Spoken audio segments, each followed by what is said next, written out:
So, a little while back now, I took a look at a game called GTA Vice City Stories, a sort of spin-off of Vice City, originally released for the PSP in 2006, before it eventually got ported to the PS2 in 2007.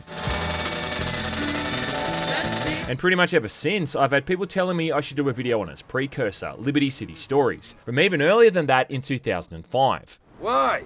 What's going on in there? Developed by Rockstar Leeds, who really seem to have a knack for ports, having worked on some for Midnight Club 3, The Warriors, and obviously GTA. But this is also an interesting game, much in the same way that Vice City Stories is, in the sense that neither of these ever made it off the consoles, making them the only entries, along with GTA Advance and Chinatown Wars, to be unavailable on PC or more recent platforms. And since every single day past is another day waiting for any news on GTA 6, it means any discussions around the franchise is always going to be interesting and somewhat relevant. Shut up! Also, who knows, it might also be educational, considering I'm convinced that 90% of modern day so-called GTA fans haven't even played any of the games that came out before GTA 5. Either way, let's check the whole thing out then, shall we?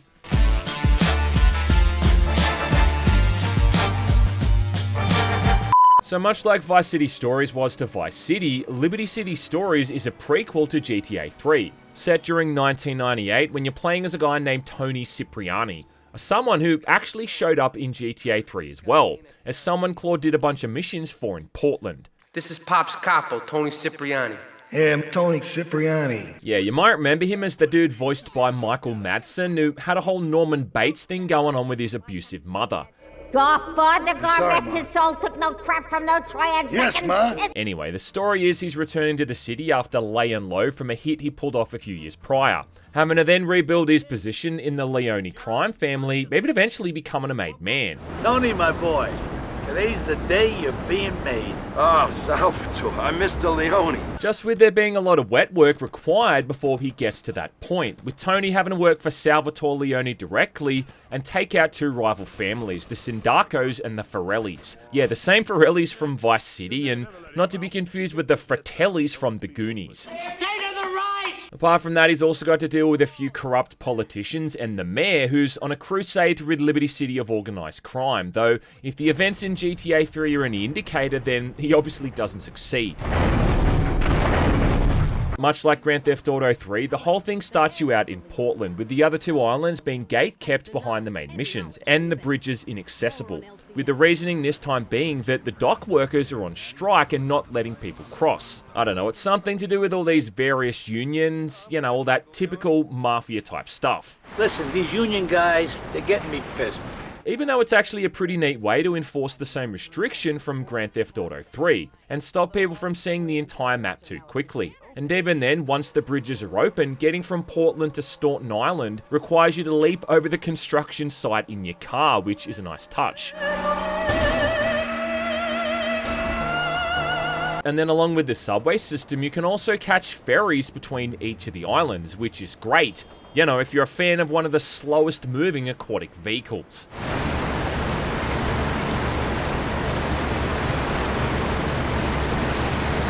Still though, there's just something so timeless about Liberty City overall, really standing the test of time as just a great example of an almost perfectly laid out game world. It's just one of those maps that I pretty much completely know from memory. I mean, I know all the twists and turns here better than your mum knows the veins on the side of my dick. And it's like, despite the advancements in technology and how many features Rockstar adds into all their games, like in Red Dead 2 and eventually GTA 6, there's always going to be something undeniably timeless about these earlier titles and environments like Liberty City, like an effortless simplicity that's just been lost. Back when they didn't bog things down with an overabundance of mechanics and features, they just offered up this streamlined backdrop that also still captured the illusion of being populated and lived in. This town has turned into a shithole. It's the same thing they eventually did in Vice City and San Andreas, and there's a reason why so many people look back so fondly on these first three games in particular. It is a bit of a shame though that there's nothing offered up all that interesting in terms of seeing the city at an earlier date though. I mean, there is some basic stuff, like Luigi's Club is instead called Paulie's Bar, and the apartment building where Misty lives is now a construction site. Hi, I'm Misty. Plus, they've still got that incredibly pointless raising bridge between Staunton Island and Shoreside Vale, which doesn't really do anything other than making you having to wait for it if your timing's off. On that note too, like most of the map is still pretty easy to get around, but I have always found that Shoreside Vale is a bit tedious. Considering to get from one side to the other, you've only got 2 main points of access, both of which are on the top end of the island. In Vice City Stories, for instance, they added in shortcuts at certain areas to smooth out the travel time, like adding in a new road near Little Havana to make getting to the airport a lot quicker. And I just feel like they could have done the same thing here, maybe having an earlier version of that corkscrew bridge that was actually fully built and connected to the other side. Either way though, this is still the same Liberty City that we got in GTA 3, with even all of the radio stations being the same too. Where I think the only new one they've added in is an ethnic station called Radio Del Mundo, which features the kind of DJ and writing that Rockstar would never get away with nowadays. Rajiv Gavaskar, my dirty cousin! You were always a greedy, fat and nasty little boy. Now you are a greedy, fat and nasty cab driver. Your wife is only sacred because she's the cow and how you milk her. Oh yeah, to make it even funnier, of course, every single taxi driver is always listening to this station.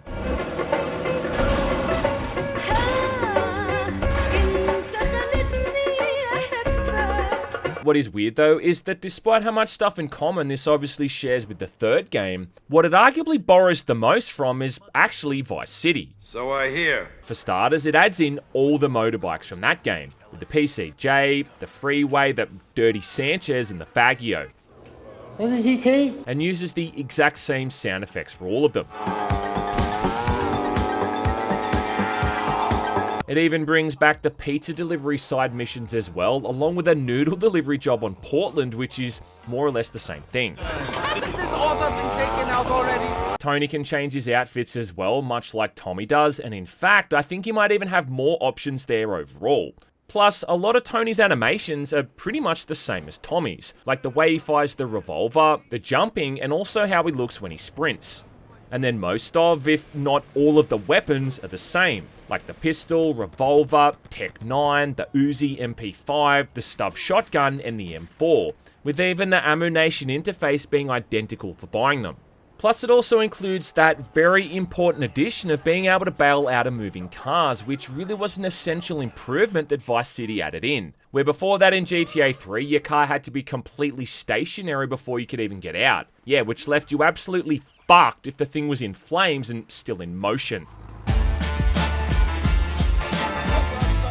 The pay and spray has a bit of a delay on removing your wanted level, where you again need to refrain from any criminal activity for a few seconds, or else the stars are just going to get instantly re-added.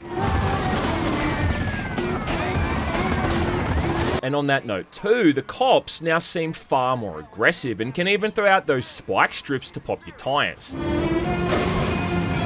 It is still annoying though that their tactics just consist of ramming the absolute piss out of you over and over with zero sense of self-preservation. But then again, I mean, that was also the style at the time. Which was the style at the time? I did notice too that they seem to be superhuman now when it comes to busting you in a vehicle.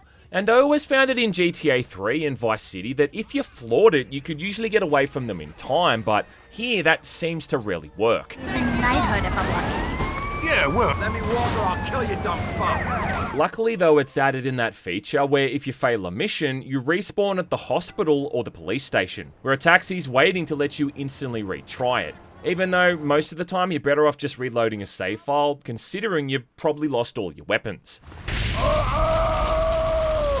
Now, having said all of this, it is worth noting that Liberty City Stories does also lack quite a lot of updates as well. Like on a basic level, for instance, you can't crouch and fire anymore, something that Vice City added in, which massively improved your accuracy. And despite there being motorbikes added in, it's still lacking choppers and planes. In fact, they even got rid of the dodo at the Shoreside Vale Airport. And the only choppers you do see are a couple that are controlled by the AI during some of the main missions. What you say? There's no real, interior areas either, and the only ones that you do get are for the 3 safe houses where you get to save your progress and change clothes. There's no nightclubs, no shopping malls, nothing. Just a couple of empty apartments and a deserted house. Like, how depressing. Yeah, not even any strip clubs. I mean, what's the world coming to?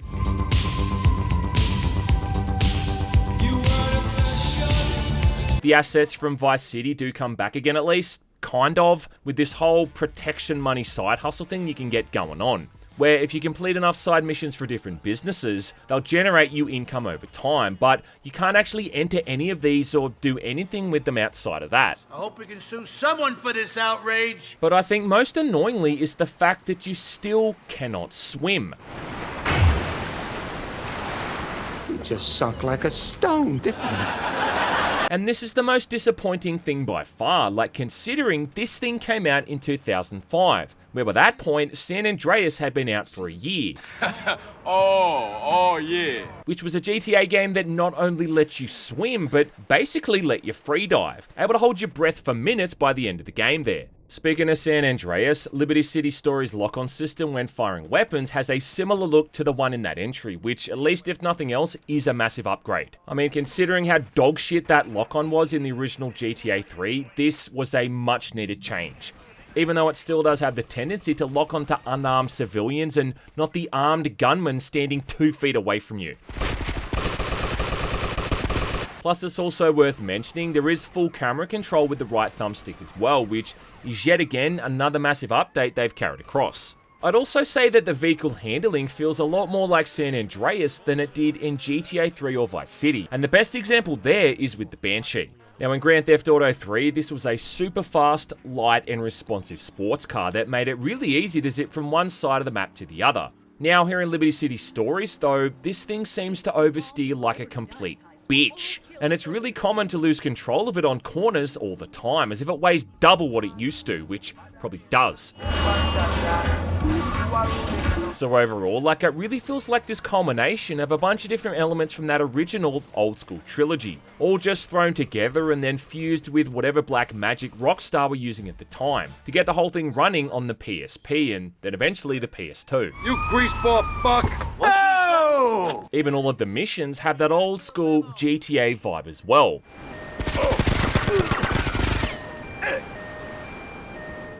Perfection. Which is to say you'll mostly be doing a lot of driving somewhere to kill somebody or getting into car chases, where a lot of the time a drive-by shooting is the only way to take out the escaping vehicle. We had 2 more payments on that car! And yeah, that's that incredibly crappy mechanic where you have to turn the camera 90 degrees so you can shoot your weapon out the window, which was a dumb idea back in 2001 with GTA 3 and is even more stupid in 2005. Along with missions where you've got to defend someone or somewhere from attacking enemies, which is nothing groundbreaking or innovative, it's just a supplement to an already established mission formula. Liberty City Stories' biggest issue with the missions, though, it ain't really the missions themselves, it's just that there's so little variation with the people you do these missions for. And it's like the same cast of 2 or 3 people over and over for almost the entire campaign. I'll tell you what I know, tough guy. In GTA 3, for instance, you did missions for Luigi, Joey, Salvatore, Tony, Asuka, Kenji, Donald Love, Ray Machowski, among a few others. I paid you good money to kill that witness, and he ain't dead! Here in Liberty City Stories, you do jobs for Joseph, Salvatore, Maria, Salvatore, Joseph, Donald Love, Salvatore, Leon McCaffrey, Donald Love, Salvatore, Donald Love, Salvatore. See where I'm going with this? I hope we can sue someone for this outrage. And ignoring just how repetitive that is, also consider we already did like half a dozen missions for these guys back in GTA 3, which is a game I'm assuming that 99% of people playing Liberty City Stories have already beaten. The Yakuza must blame the cartel for this declaration of war. Which means it's really missing the best aspect to the GTA games, in the way where you get to meet this weird cast of wacky characters for all these different missions. Bitches, y'all walk on down to the bar and fix a pimp a drink. Like in San Andreas, for instance, how you end up doing a bunch of errands for all your childhood buddies, and then by the end of things, you're working for a triad leader, a conspiracy theorist hippie, and a shady government agent hiding out in the desert. Perfection. Even in Vice City stories, like, it's true you did a whole bunch of missions for Lance, but you were playing as his brother Victor, and the entire story was developing their relationship as brothers, so it made more sense you'd be more involved with this guy. What are you talking about? What's wrong? But even then, like, there was still the variety there with all the other people you worked for in between. You must be the cocaine man! Frankie! The cocaine man is here! Just like Liberty City Stories is really lacking that diverse range of people you interact with, which is something that really helps to mask the fact that in reality, you're only doing the same handful of mission objectives over and over. Okay, I've had enough. I'll do whatever you want. I mean, it is cool on some level here seeing early iterations of certain characters, like working for Leon McCaffrey, for instance, and seeing Ray Machowski popping up, knowing that in the events of GTA 3, one of the first things you end up doing for Ray is killing Leon. That scumbag, McCaffrey! He took more bribes than anyone. 8-Ball even shows up for a little bit here as well, doing his usual thing. Don said you'd pay me up front and he'd reimburse you later. Yeah, I bet he did. His hands are all messed up, so you better drive, brother. My hands are all messed up, so you better drive, brother. And I do like some of the new characters we get to meet as well, like Toshiko, the disgruntled wife of a Yakuza boss who really just hires Tony to mess with her husband's plans. A Yakuza boss who also happens to be the brother of Asuka and Kenji from GTA 3. I want him to suffer. Okay.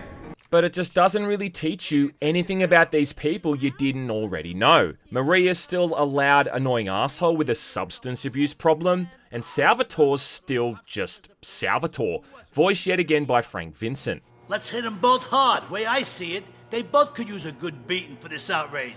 Most of the Mafia characters are just these stereotypical wise guys that are going to tell you to forget about it, or, you know, tell you to come over here and suck my dick, or ask you about your sister's asshole.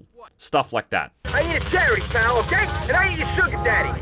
So the police were watching the car. Screw the police. When I tell you to do something, you do it. Capiche? Oh! Like they're all just playing bit parts on an episode of The Sopranos or something, which is actually kind of ironic to say, considering the guy who voiced Tony was a one-off character on that show. Have your bitch job back, boss. I quit. Kevin Mucci, Yonkers. We met at the Trotters, Sal Ayacuzo's cousin? Right. And then Frank Vincent, who voices Salvatore, played Phil Leotardo. Christ, I met rabbits who like to fuck less than you. And you know, I do think it's kind of funny just how much time they spend developing this character for the entire game. Or for him to just be killed by Claude during the events of GTA 3. I mean, I even question the whole playing as Tony thing to begin with. I mean, is this the best protagonist they could have gone with? Whatever.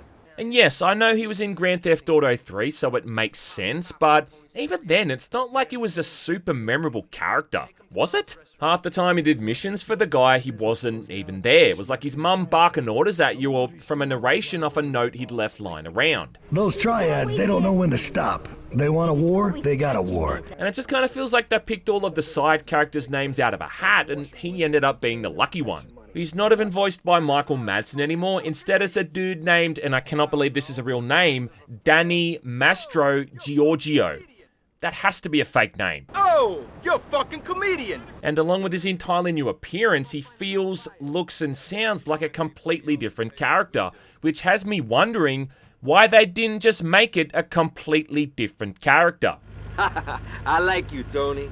You got big balls. I mean, honestly, like, I would have preferred playing as 8-Ball, if anything, considering that guy definitely deserved more screen time in GTA 3, and was an absolute bro of the highest tier. Yo, my man! If nothing else though, it at least does highlight a bygone era for Rockstar Games, back when they actually used to acknowledge their own games existed. You're killing me! Again, like in GTA 3, you'll hear people mentioning Casa City, which is where the Manhunt series takes place. And I mean, it's like these days, Rockstar seem to act like the Manhunt series doesn't even exist.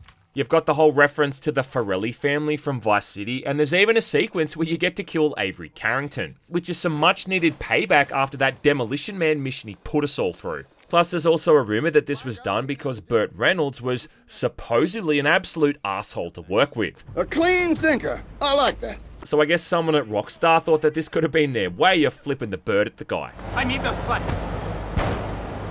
One mission even has Tony being ambushed and forced into a shootout out front Claude's second safe house in Staunton Island, where for a brief second I got excited thinking I was about to get to go inside and see what that place actually looked like. So yeah, like if nothing else, it shows a lot more respect to their own franchise than what they do these days. I mean, do you think they're going to be putting some kind of reference to Tommy Vercetti in GTA 6? Not bloody likely. Alright, you obviously a busy man. Another thing I find kind of frustrating is how little cash you get for all these missions, especially early on, where you're only making a few $100. But then even by the end of things, you're lucky to get more than 2 or 3k. And this becomes an issue early on because guns are super expensive and for some reason, also scaled really weirdly in regards to price. I mean, as an example, you can get an SMG for about $600, but then the next tier up after that for an AK is around $4,000. And yes, like while I know that the guns in GTA 3 and Vice City were kinda pricey too, in those games you very quickly got to the point where you were making tens of thousands of dollars per mission, not hundreds. As a result, I ended up going after a bunch of those hidden packages early on, a lot of which they've still put in the most ridiculous of places.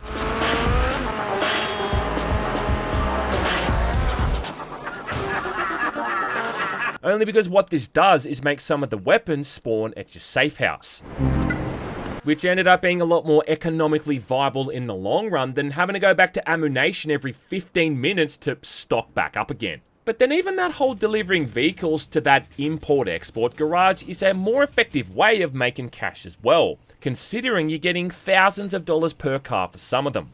I mean, it got to the point that I almost started to wonder if this was an overlooked exploit and someone had accidentally added in an extra zero to these reward prices without even realizing. After the halfway mark or so, you're usually flush with heaps of cash anyway, and then the final mission in the game gives you $500,000 as well, so it's not really an issue.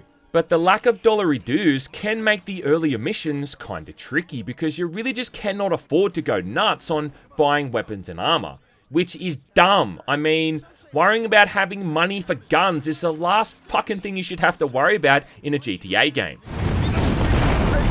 I don't know, it just kind of feels like they're trying to put a bit of a limit on how much fun you can have here. Even the tank, for instance, right, which was unlocked in GTA 3 when you finished the campaign, can only be unlocked here once you've reached the 100% mark. Yeah, the 100% mark, at a point when you've literally got nothing else left to do and have already beaten all the side content. Yeah. It's all good. Speaking of the side content, Liberty City Stories expectedly has all that typical side stuff, like the vigilante, the ambulance, and the taxi missions. The latter of which I refuse to do now out of basic principle. I mean, look man, I've been doing the taxi and the ambulance missions for these GTA games for like 20 years now. And there's just not enough hours left in the day for me to waste them doing them in 2025. I can't. I won't. Thankfully, at least there's some new modes on offer here, like the Avenging Angels, where if Tony dresses up like Travis Bickle, he can join up with other dudes around the city to fight crime. Hey friend, we're gonna clean up crime in this city. Which really just means to driving to randomly picked spots to either kill a bunch of drug dealers or some bikers, being little more than just a variant to the actual vigilante mode. And kind of an annoying one too, considering if all the angels you're hanging with are killed, you then have to drive back to the 1 or 2 spots on each island where they spawn in, and then run around long enough until one of them actually happens to show up again, just so you can move on to the next mission. Another crime's been reported. Because you have to beat 15 of these in total on each island to essentially complete it. The other side mission, and perhaps the most unique one, is the car salesman, where you take on the role of what's one of the least trusted professions in the world, beat out barely by real estate agents and social media influencers. Yikes. Anyway, this one is at least kind of interesting, where you have to sell 4 kinds of cars to 4 different customers, and meet the demands for each of them. One of them, for instance, wants you to drive super fast, one wants you to drive super slow, another one wants you to go off-road, and then the last one just wants you to cause chaos, which can be appeased by doing a drive-by shooting for all of 5 seconds. Then you drop them back at the dealership before the time runs out and repeat it all over again. If you accidentally damage the cars during any of this, you have to drive to the nearby paint and spray to fix it up, still within that time limit. And then every now and then, someone's going to be a dickhead and request a new paint job, But even still, like, these are pretty simple and easy to beat. The only real challenge is retaining your interest and attention span for the 6 or so stages you need to get through to beat it. They even recycle the idea on Staunton Island, only this time it's for motorbikes instead of cars. Doesn't eat, there's beer cans everywhere. He's constantly touching himself. Mike, you're 33. There's also another mode called Slash TV where you don some overalls and a Jason Voorhees mask and then have to fight in some kind of underground arena against waves of enemies. But none of this stuff I just really found all that interesting. I mean, compare it to the empire building mechanic in Vice City Stories, where you got all of these various business sites you have to take over from different gangs. Then able to put down all these shady businesses of your own, from protection rackets and gambling through to drug warehouses and brothels, generating more and more passive income constantly over time. Along with even having to deal with retaliatory strikes from the understandably pissed off rival gangs. I mean, this mechanic alone was arguably more addictive than the actual campaign. And I guess that's my real critique about Liberty City Stories, is that it just never really excels in any area. Not a super challenging game either, but then the missions that are crappy are super fucking crappy. And it's that kind of thing where you go from beating missions in either your first or second attempt, to then being stuck on one of them for like half an hour. One of the worst ones without a doubt is this one where you have to remotely control the car of a rival crime family, and then use it to frame them by driving over a bunch of people at a meetup. Hey! What's happening here? And beating this thing is just pure luck, because your only method to take these guys out is to run them over, only they're all going to be armed and shooting at your car constantly, very quickly whittling that health away. Oh yeah, and you're also locked into that first-person view the entire time, which means you've got no situational awareness. And then there's input delay added in as well, as a way to simulate the slight time difference between the remote and the car itself. Eventually, after like my 20th or so attempt, everyone just happened to be standing in the right place at the right time and I got through it. But beating it wasn't about skill at all. It was the same thing later on with one of the end missions where you've got to escort Sal's prison convoy as it drives across town, where you're constantly being attacked by gang cars because, yet again, you're entirely at the mercy of the RNG gods. And it's the missions like this that suck the most, because it's not the kind of thing you're able to get used to and learn over time, simply because the random nature to the way enemies behave, and then even the placement and timing of pedestrian vehicles can totally fuck you over in an instant. Damn it, same shit, different day. Reminds me of that one mission in Vice City Stories that absolutely had me pulling my hair out, where you had to do shuttle runs with a chopper from one side of the map to the other, ending in a rescue attempt requiring you to grapple a car with a giant magnet, where the routes and patterns of the vehicles literally changed every single time you attempted it, making it impossible to even predict their movements or plan ahead. Thank you, senor. You're incredible. You want to know what's funny too, is how this game is still the perfect example of the irony in the GTA series. And that's how whenever you're in a car and need to get somewhere in a hurry, there's always going to be 50 million cars on the road like it's the middle of rush hour. But then whenever you actually need a car to like get away from the cops or whatever, it's like the whole place is a fucking ghost town and the roads are completely empty. What pisses me off even more though is how after random cutscenes, the game is just gonna get rid of whatever car you had parked nearby. Like say you started a mission with a cheetah or a stinger because you knew you needed it, only for the game to just remove it after the cinematic ends. But then you'll drive back to an area and still find the same beaten up smoking shitbox you left there half an hour ago that for some reason hasn't despawned. Yeah, smoking shitbox. That's what I got your mum saved in my phone as. Liberty City Stories also runs on a heavily modified version of the Renderware engine, obviously heavily modified because it had to run on the PSP. But by the time I got ported to the PS2 in 2006, it looked pretty damn bad, especially by 2006 standards. Oh, shit! And while 2006 wasn't a humongous year for games, the PS2 did get some quality titles here and there, with things like Black, Splinter Cell Double Agent, and Scarface The World Is Yours, all of which run visual rings around Liberty City Stories. Say hello to my little friend! Not to mention the PlayStation 3 and the Xbox 360 were already out by this point too. I think the biggest problem here is the lighting, which just looks off, especially with some of the weather effects. The fog, for instance, just looks horrific, and then at nighttime it's legitimately pitch black, to the point that it doesn't even look like the lighting's even working properly. Then on the flip side, certain other areas are completely blown out. Like, check out how it looks standing outside the courthouse in Staten Island. As a result, it often looks worse off than even GTA 3 does, something which came out 4 years prior. And yes, like, I know that this was made primarily for a PlayStation Portable, but you'd kinda hope they would have added in a few more improvements when it got ported over to the PlayStation 2, which they didn't.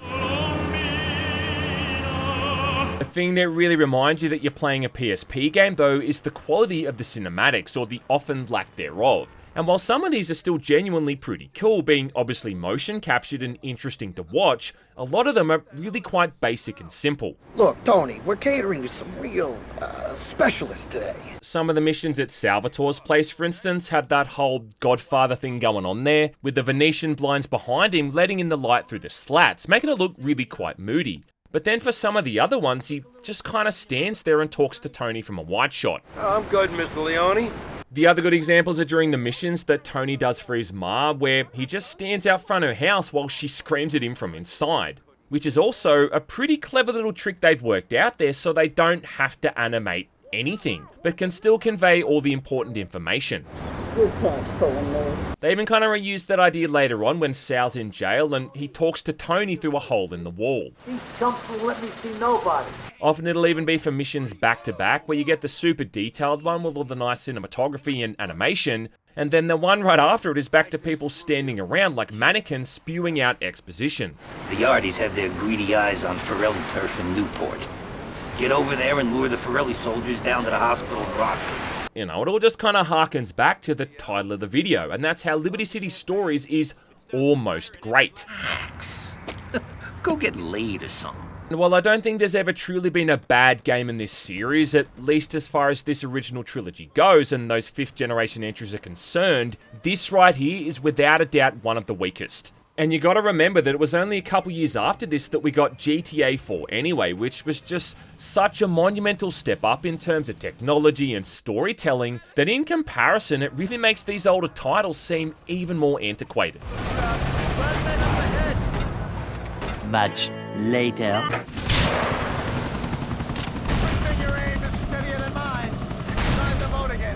What's kind of crazy though is that despite all of this, this thing was still a huge success, selling over 8 million copies and making it the highest selling PSP game, followed not too far behind by Vice City Stories, which was the 4th highest. Yeah, hey, whatever you say. It's like, yeah, 8 million copies, like there's games in 2025 that can only dream of hitting those numbers. And that's not even taking into account the PS2 sales, which at the very least has to be one more. No shit. Some people are probably going to tell you that emulation is the best way to play through this thing, and there is also a mod for Vice City on the PC which adds in the entire campaign, though this still hasn't been finished and isn't really accurate to the PSP or the PS2 versions at all. But in lieu of Rockstar ever showing this game, or really any of their other older games any kind of love, through a remaster, re-release or a remake, we're really not left with that many options. Unless of course you want to buy an actual PS2 or PSP, a physical copy of the game itself and play through it the way nature intended. But to do that kind of thing, you'd have to be an absolute nerd, right?